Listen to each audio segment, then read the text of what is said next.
السلام علیکم ورحمۃ اللہ، ایک مرتبہ پھر حاضر خدمت ہیں اور یہ ہے پیارا قرآن۔ آج جناب قاری محمد حسین آرئی صاحب ایک بڑی خوبصورت سورہ ہے۔ عموماً جب آپ حرم شریف بہت ظاہر کہ عرصہ ہی ہو گیا اب تو مسجد الحرام میں نماز پڑھے ہوئے، لیکن یہ کہ وہاں پر عموماً یہ مغرب کے وقت یا تو سورہ انشرح، سورہ الضحیٰ یعنی دعا اور اس کے بعد انشرح یہ پڑھی جاتی ہے، یا اگر انشرح پڑھی جاتی ہے تو اس کے ساتھ یہ پڑھی جاتی ہے جو میں آپ سے کہنے والا ہوں، یا اگر والضحیٰ پڑھی جاتی ہے تو اس کے ساتھ یہ پڑھی جاتی ہے، یا پھر سورہ اخلاص پڑھی جاتی ہے۔ یہ وہاں کا ایک ٹرینڈ ہے، اور جب بھی قاری عبدالرحمن السدیس پڑھاتے ہیں وہ نماز تو ان کا مغرب کی نماز کا طریقہ یہی ہے کہ وہ سورہ دعا پڑھاتے ہیں اور اس کے بعد سورہ اخلاص پڑھاتے ہیں، یا سورہ دعا پڑھاتے ہیں یا اس کے بعد جو ہے وہ سورہ کافرون پڑھاتے ہیں۔ یہ ان کا، وہ اس کے علاوہ ان کا پتہ نہیں کچھ ہے مغرب کی نماز کے وقت وہ یہ کرتے ہیں۔ تو میں گزارش کروں گا جناب قاری محمد حسین آرئی صاحب سے، جو کہ ماشاءاللہ ہمارے گلستان شاہ لطیف بھٹائی اسکول میں ماشاءاللہ پڑھا بھی رہے اسلامیات، تو آپ قل یا ایھا الکافرون پڑھ کر سنائیں جی، دعوت فرمائیں۔ اعوذ باللہ من الشیطان الرجیم،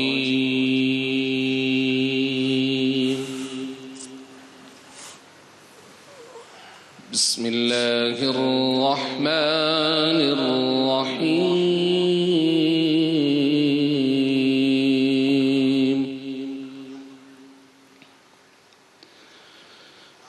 قل یا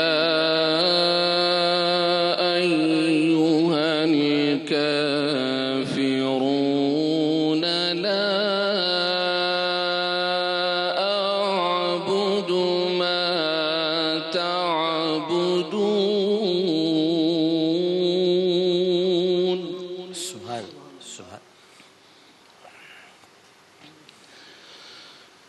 ولا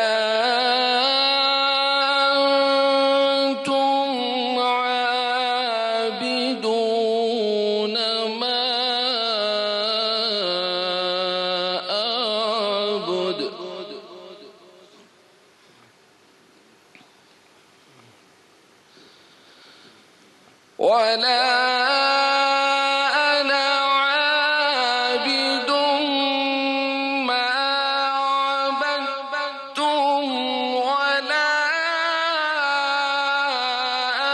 أنتم عابدون ما أعبد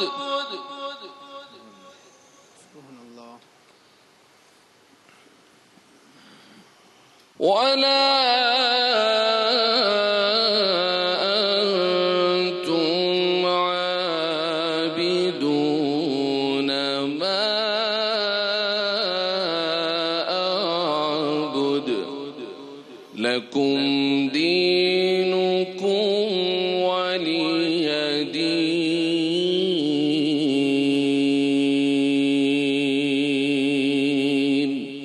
صدق الله العظيم وصدق رسوله النبي الكريم. سبحان اللہ، جزاک اللہ، ماشاء اللہ۔ ناظرین محترم، اس کا ترجمہ کچھ اس طرح سے ہے: تم فرماؤ اے کافرو، نہ میں پوچھتا ہوں جو تم پوچھتے ہو، اور نہ تم پوچھتے ہو جو میں پوچھتا ہوں، اور نہ میں پوجوں گا جو تم نے پوجا، اور نہ تم پوجو گے جو میں پوچھتا ہوں۔ تمہیں تمہارا دین اور مجھے میرا دین۔ پہلی بات تو یہ کہ احمد رضا خان فاضل بریلوی بریلی شریف میں رہتے تھے، اور جب یہ ترجمہ قرآن کا لکھا جا رہا تھا، اور مدینہ منورہ میں انہوں نے ترجمہ لکھا ہے، وہاں انہوں نے کافی وقت بتایا، وہاں انہوں نے ترجمہ لکھا۔ چونکہ برصغیر پاک و ہند کے جب مسلمانوں کو مخاطب کیا جاتا ہے تو یہ ضرور دیکھنا پڑتا ہے کہ وہاں کی زبان کون سی ہے۔ بہت سے لوگ عبادت کے معنی سمجھتے بھی اور نہیں بھی، چونکہ جب آپ ہندو اور مسلمانوں کے درمیان رہتے ہیں تو وہاں پوجنا ایک لفظ آ جاتا ہے. تو انہوں نے بہت خوبصورت ترجمہ اس کا کیا تاکہ وہاں کے رہنے والے بھی آسانی سے سمجھ لیں کہ جو نئے نئے مسلمان ہوئے ہیں اور کنورٹڈ ہیں تو اس لیے لفظ پوجنا استعمال کیا. سب سے پہلے پوجنے کا لفظ جو ہے وہ خواجہ معین الدین چشتی اجمیری رحمہ اللہ نے استعمال کیا تھا. اجمیر شریف میں جب وہ ہندوؤں کو مسلمان کرے تو انہوں نے کہا دیکھو اس کو پوجو جو دکھتا نہیں ہے, اس کو کیوں پوچھتے ہو جو دکھتا ہے.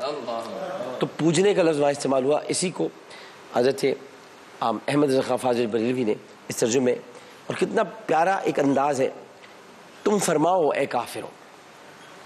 تو پہلے تو اس میں اللہ سبحانہ وتعالیٰ نے پیارے سے کہا کہ آپ فرمائیں اے کافروں, یعنی آپ مخاطب ان کو کافر کہہ کر کریں. کیوں؟ اب میں شان نزول پہلے بتاتا ہوں وجہ کیا تھی. وجہ کہتے تھے کہ تم فرماؤ, اب یہ بڑی بڑی اہم بات ہے. قل اعوذ برب الناس ہے یا قل یا ایھا الکافرون کیوں ہے؟ آپ یہ بھی کہہ سکتے ہیں کہ تم فرماؤ, نہ میں پوچھتا ہوں, لیکن تم فرماؤ اے کافر, یعنی آتھینٹک کافر ہیں وہ, مطلب یہ کہ آتھینٹک. اور یہ میں آپ کو اس لیے سمجھاتا ہوں کیوں ہے, سمجھیے گا, سمجھنے کی بات ہے, مزیدار بات ہے, سمجھنے کی بات. ایک قریش کا وفد آیا. کس کا؟ قریش. ہاں یہ دیکھیے سمجھنے والی بات ہے. یہ دیکھیں بہت میں بڑی احتیاط کے ساتھ سمجھا رہا ہوں. جس نے سمجھ لیا آج وہ یہاں سے اشش کر اٹھے. بات یہ کہ ایک قریش کا وفد آیا. وفد کی قیادت عتبہ کر رہا تھا. کون؟ عتبہ. اس میں امیہ بن خلف, عامر بن ہشام یعنی ابو جہل, ابو لہب, شیبہ, حارث, ولید بن مغیرہ, یہ سارے بڑے بڑے سردار تھے. کوئی اس میں سے مسلمان ہوا؟ نہیں. کوئی ہوا؟ اگر ہو جاتا تو یہ قرآن کی آیت آج کمپلیٹ نہیں ہوتی. ایک منٹ مکرم صاحب رکیے. ایک اگر ہو جاتا کوئی تو قرآن کی آیت کمپلیٹ نہیں ہوتی. کیونکہ پھر میں کہہ رہا ہوں تم فرماؤ اے کافر, یعنی آتھینٹک کافر آئے تھے. ان میں سے کسی نے مسلمان نہیں ہونا تھا. ابھی آپ سنیے گا, ان میں سے ابھی ایک اور منزل آ رہی ہے, رک جائیے. ان میں سے کسی نے مسلمان نہیں ہونا تھا. وہ آئے, انہوں نے آ کر کہا, آئے قصر عبد المطلب, وہاں ابو طالب تشریف فرما تھے. وہاں اب بہت اہم بات کرنے والوں میں, آپ اس لیے آپ اس کو پلیز سمجھیے گا. ابو طالب تشریف فرما تھے. انہوں نے آ کر کہا کہ تمہارے بھتیجے سے بات کرنی ہے. تو حضرت ابو طالب نے کہا کیا بات کرنی ہے؟ پہلے بات کر کے تم لوگ جا تو چکے ہو. جس میں بھتیجے نے کہا تھا کہ اگر میرے ایک ہاتھ پر چاند اور دوسرے ہاتھ پہ سورج رکھ دیں تب بھی میں باز نہیں آؤں گا کل میں کہنے سے. بتا دیا اس نے مجھ کو, بتا دیا میں. اب کیا چاہتے کیا ہو؟ کہ نہیں, ہم نے ایک طے کیا ہے, ایک ہم لوگ مل جل کر آئے, ایک بات کرنی ہے, ہم امن سے بات کرنا چاہتے ہیں, کہ ہم جھگڑے کے لیے ہیں. میں نے کہا ٹھیک ہے بلا دیتا ہوں. تو بدر الدجا نمودار ہوئے, سبحان اللہ, اور تشریف لائے. اور انہوں نے کہا کہ بھئی اب ایک کام یہ کیجئے کہ آپ اپنے دین کا اتباع کیجئے, ہم آپ کو نہیں روکتے. تو بڑی اچھی بات ہو رہی ہے. تو یہ تو مذاکرات کی ابتدا تو بڑی اچھی ہوئی ہے کہ آپ صلی اللہ علیہ وسلم اپنے دین کا اتباع کیجئے اور ہم آپ کے دین کا اتباع کر لیں گے. انہوں نے کہا یہ کیا بات ہوگی, یہ تو بڑی اچھی بات ہوگی. تو اب وہ نبی کریم صلی اللہ علیہ وسلم صرف خاموش تھے, کیونکہ آپ اپنی خواہش نفس سے کچھ نہیں کہتے, اسے سن رہے تھے کہ کیا جواب دینا ہے, کیا کہنا, ابھی سن رہے ہیں. حضرت ابو طالب بھی حیران ہو کے دیکھ رہے ہیں انہیں, کیونکہ حضرت ابو طالب ان میں سے نہیں ہے. کیا بات, آپ اس کو سمجھیں, پوائنٹ سمجھیں, ان میں سے نہیں ہے. ان کو بلایا گیا ہے ان کے ذریعے سے. کس کو؟ رسول کو بلایا گیا ان کے ذریعے سے. تو یہ ذریعہ ہے گفتگو کا. ابھی کلام ان سے نہیں ہو رہا, ابھی بات ہو رہی. ان سے کہا کہ جی اب ایک کام اس میں یہ کرتے ہیں کہ ہم یوں کرتے ہیں کہ اس کو آسان کر دیتے ہیں, اور یوں کریں 1 سال آپ ہمارے خداؤں کو پوچھ لیں, اور 1 سال ہم آپ کے خدا کی عبادت کر لیتے ہیں. سال آپ کا ہو گیا, 1 سال ہمارا ہو گیا. ایک تو ہم یہ کر لیتے ہیں. دوسرا ہم یہ کر لیتے ہیں کہ آپ اگر اس میں آپ راضی نہیں ہوتے تو پھر اتنا کریں کہ اہل قریش کے سامنے ہمارے کسی بت کو ہاتھ لگا دیں, ہمارے کسی بت کو ہاتھ لگا دیں, ہم اس پہ بھی راضی ہیں. خوف کا یہ عالم تھا, بھئی کیا ضرورت پڑی, آپ اتنے بڑے قریش ہیں, جائیے جو کر سکتے کر لیں. ڈر تو تھا اس لیے کہ جانتے تھے کہ یہ جو کہہ رہے ہیں وہ سچ کہہ رہے ہیں, لیکن جس کو ہندی میں کہتے ہیں اہنکار، غرور، تکبر، اور اپنی بات سے پیچھے نہ ہٹنا، اپنا حلوہ مانڈا بند نہ ہو جائے کہیں، وہ جو بتوں کے چڑھاوے آ رہے ہیں وہ ختم نہ ہو جائیں، تو ہم کس لیے؟ تو انہوں نے کہا کہ بھئی آپ ہاتھ لگا دیجیے. تو آپ نے اور جیسے ہی آپ ہاتھ لگائیں گے ہم آپ کی تصدیق کر دیں گے اور آپ کے معبود کی آپ کے ساتھ عبادت کریں گے، لیکن پھر ہم اپنے معبود کی بھی کریں گے. تو اس طرح کچھ سسٹم بنا لیں تو ہم میں کر لیتے. جیسے وہ یہ کہہ رہے تھے تو اس وقت نبی کریم صلی اللہ علیہ وسلم کا چہرہ مبارک متغیر ہو گیا. جب متغیر ہوتا ہے تو اس کا مطلب یہ ہے کہ آپ پر وحی نازل ہو رہی ہے. اور نبی کریم صلی اللہ علیہ وسلم، اب سنیے گا، ذرا غور سے سنیے گا جو میں کہہ رہا ہوں. اگر یہ روایت کہیں سے بھی غلط ثابت ہو جائے تو میری گردن اور آپ کی تلوار. اگر یہ روایت اب جو میں کہہ رہا ہوں، تو نبی کریم صلی اللہ علیہ وسلم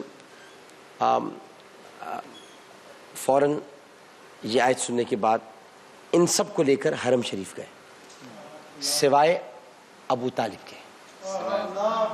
کس کو؟ سوائے ابو طالب کے ان افراد کو لے کر حرم شریف گئے. کہاں گئے؟ حرم شریف تشریف لے گئے. اور حرم شریف سے مراد مسجد حرام تشریف لے گئے. اور وہاں پر قریش کی جماعت کے مزید اراکین کچھ موجود تھے، جن میں سے 3 کے نام میں آپ کو بتا دیتا ہوں. اس میں ولید تھا، اس میں حضرت خباب بن ارت کا آقا تھا، نام مجھے یاد نہیں آ رہا، اور اس میں ایک اور شخص تھا کہ جو نبی کریم صلی اللہ علیہ وسلم کی شان میں ہجو گوئی کرتا تھا، وہ بھی وہاں پہ موجود تھے. 3 اور لوگ موجود تھے. یہ 3 لوگ تھے وہاں موجود، اور یہ باقی لوگ تھے. ان کے درمیان گئے اور وہاں پر نبی کریم صلی اللہ علیہ وسلم نے جو ان پر یہ وہی نازل ہوئی تھی پڑھ کر سنا دی. پوری نازل ہوئی آپ پر، اس میں کوئی آیت نازل ہوئی ایک ساتھ اتری ہے. اب آپ فرما رہے ہیں ان سے کیا ضرورت تھی حرم شریف میں جا کے بات کہنے کی؟ یہ جو لوگ وہاں بیٹھے تھے ادھر ہی کہہ دیتے. اس میں ایک ابو طالب بھی بیٹھے ہوئے تھے. اگر یہ خطاب ہوتا کہ تم فرماؤ اے کافروں، تو ابو طالب بھی کافر ہو جاتے. کیا بات، کیا بات، کیا بات. تم فرماؤ اے کافروں تو ابو طالب بھی کافر ہو جاتے. اس لیے باہر نکلے، کافروں کے درمیان جا کے کافروں کو کافر کہا ہے. نہ میں یہاں ابو طالب کے ایمان کی بات کر رہا ہوں، نہ میں ابو طالب کے کفر کی بات کر رہا ہوں. میں تو قرآن بیان کر رہا ہوں آپ کے سامنے. میں تو قرآن بیان کر رہا ہوں. تم فرماؤ اے کافروں، تم فرماؤ اے کافر. ان میں سے ہر آدمی، زیادہ تر بدر کے میدان میں مارے گئے، زیادہ تر کتے کی موت مارے گئے. کوئی بھی اس میں سے اوتھینٹک آدمی ایسا تھا ہی نہیں. کوئی بھی اس میں سے آدمی ایسا نہیں تھا جو اوتھینٹک کافر نہ ہو. سب کے سب کافر تھے. اللہ تعالیٰ کا کلام بتا رہے ہیں کہ وہ حق ہے، وہ سچ ہے. اگر ایک بھی مسلمان ان میں سے ہو جاتا تو ہم یہ سورہ نہیں پڑھ سکتے تھے. قل یا ایھا الکافرون، تم فرماؤ اے کافروں. یعنی تمہارے کفر میں کوئی شک و شبہ رہا ہی نہیں ہے. تمہیں اللہ یہ توفیق دینے والا ہی نہیں ہے کہ تم میں سے کوئی ایک مسلمان بھی ہو جائے. اور یہ ابھی السابقون اولون کا سلسلہ ختم نہیں ہوا تھا، ابھی لوگ آ رہے تھے. تو پھر دیکھیے نا، اس میں کہیں حذیفہ نہیں ہے، اس میں کہیں فاروق اعظم نہیں ہے، اس میں کہیں عثمان نہیں ہے، اس میں کہیں عبد الرحمن بن عوف نہیں ہے، کوئی نہیں ہے، کیونکہ وہ تو آ رہے تھے اسلام میں. اس میں وہ ہیں جو بدذات، بدطینت، بدخو، بدعقل، جھوٹی قسمیں کھانے والے، مکار، فریبی، نبی کے دشمن، گستاخ رسول، ان سب کو اللہ نے مخاطب کر کے ہے تم فرماؤ ایک کافر ہو. اب بڑے جلال سے تم فرماؤ ایک کافر ہو. بتا دو ان کو اے پیارے کہ نہ میں پوچھتا ہوں جو تم پوچھتے ہو، اور نہ تم پوچھتے ہو جو میں پوچھتا ہوں، اور نہ میں پوچھوں گا. ارادے تو دیکھیے اس کے اندر، یہ سارے ارادے بتا رہے ہیں رسول کریم صلی اللہ علیہ وسلم کہ پہلا ارادہ نہ میں پوچھتا ہوں جو تم پوچھتے ہو. یہ پہلی معلومات ان کو فراہم کر رہے ہیں. پہلی منزل ہے تمہیں انفارم کرو کہ تم ہو کون. انفارم یہ تمہیں کرنا ہے کہ نہ میں پوچھتا ہوں جو تم پوچھتے ہو. سیکنڈ ارادہ ہے، اور نہ تم اور دوسری انفارمیشن بھی سیکنڈ میں انفارمیشن ہے، اور نہ تم پوچھتے ہو جو میں پوچھتا ہوں. تھرڈ ارادہ ہے، اور نہ میں پوچھوں گا جو تم نے پوچھا. اور پھر ارادہ ہے، اور نہ تم پوچھو گے جو میں پوچھتا ہوں. یہ ان کے اندر کیا خوب سے باطن بتا رہے ہیں. اندر کا بھی بتا دیا، ان کا اندر کا بھی مہر لگا دی. یہ بتا دیا تو پھر کیوں نہیں یہ بات یہ نعت کا شعر ہو جائے کہ حضور جانتے. یہ بتا دیا کہ نہ تم پوچھو گے مگر اللہ کی عطا سے جانتے ہیں, بے شک اللہ کی عطا سے جانتے ہیں. اللہ نے بتا دیا پیارے ان کو بتا دو, میں تمہیں اطلاع دے رہا ہوں کہ کنفرم کر دو ان کا کفر, ان کو کنفرم کر, ان کو یہ کنفرمیشن چاہیے تھی. یہ کنفرمیشن کے لیے قصر عبد المطلب میں آئے تھے کہ ان کو یہ کنفرم ہو جائے کہ ہم کافر ہیں کہ نہیں ہیں. آؤ ان کو کنفرم کر دو کہ تم کافر ہو. جو ہو چکا ہے جو ہوگا حضور جانتے ہیں, تیری عطا سے خدایا حضور جانتے ہیں, تیری عطا سے خدایا حضور جانتے ہیں. پیاری صورت ہنستا چہرہ منہ سے جھڑتے ہیں پھول, پیاری صورت ہنستا چہرہ منہ سے جھڑتے ہیں پھول, غیب کی خبریں دینے والا, غیب کی خبریں دینے والا, حق کا پیارا رسول نبی جے اللہ اللہ. ماشاءاللہ دونوں نے کمال کا اس وقت یہ اشعار پر. تو میں پھر میں سمجھانا یہ چاہتا ہوں آخر میں صرف اتنا کہ لکم دینکم ولی دین, یہ آج آپ سمجھ گئے یہ کس کے لیے؟ آپ کو اللہ رسول کا واسطہ ہے کہ جب آپ نے ٹی وی شوز کیا کریں, سیاسی اینکرز کو کہہ رہا ہوں جو رات کو 8 بجے اپنی 4 کھڑکیاں کھول کر بیٹھتے ہیں, ان سے گزارش ہے کہ اس آیت کو مسلمانوں پر چسپاں مت کیا کریں. یہ شیعہ سنی بریلوی دیوبندی یہ ان کے لیے نہیں ہے, یہ چاروں مسالک ہیں. لکم دینکم ولی دین ان کے لیے نہیں, تمہارا دین تمہارے لیے, میرا یہ ہمارا دین ایک ہی ہے. ہمارا جو اہل سنت کا دین ہے وہی اہل دیوبند کا ہے. ہمارے صرف طریقوں میں اختلاف ہے, وہی اہل حدیث کا, ہمارے طریقوں میں اختلاف ہے. لیکن آپ کا یہ کہنا کہ فلاں کافر نہیں ہے بھائی. آپ جب لکم دینکم ولی دین کہیں تو اس کا مطلب یہ ہے کہ خالصتاً اوتھینٹک کفار کی طرف اشارہ ہے کہ تمہارے لیے تمہارا دین کافی, میرا دین کا. ان کا دین ان کو لے گیا بدر کے گڑھے میں, ان کا دین ان کو لے گیا بدر کے گڑھے میں. ہمارا دین ہم کو لے کے جائے گا جنت البقیع کی قبر میں. اب یہ فرق پڑے گا. جنت البقیع قبر سے مراد یہ کہ یہ استعارہ استعمال کیا میں نے, جب رسول بخشش فرمائیں گے تو سبھی تو جنت البقیع کی قبر سے نکلیں گے.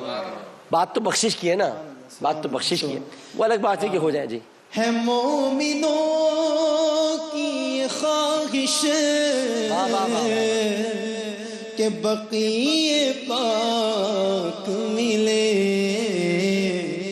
کہاں پہ چاہیں گے مرنا حضور جانتے ہیں. یا اللہ ہم سب کو جنت البقیع میں جب بھی تو نے ہماری واپسی لکھی ہے تیری طرف لوٹنے کے لیے, اللہ ہم اس وقت جو سب یہاں بیٹھے ہیں اور جو لوگ دیکھ رہے ہیں ان کے لیے بھی جو بھی صدقے دل سے دعا مانگ رہا ہے, جب بھی تو نے ہماری واپسی لکھی ہے اپنی طرف تو ہمیں پلٹ کر آنا ہے, تو ہمیں جنت البقیع میں مدفون ہونے کی سعادت نصیب فرمائے. آمین. ہم یہاں ایک وقفہ لیتے ہیں, وقفے کے بعد حاضر ہوں گے. السلام علیکم ورحمۃ اللہ.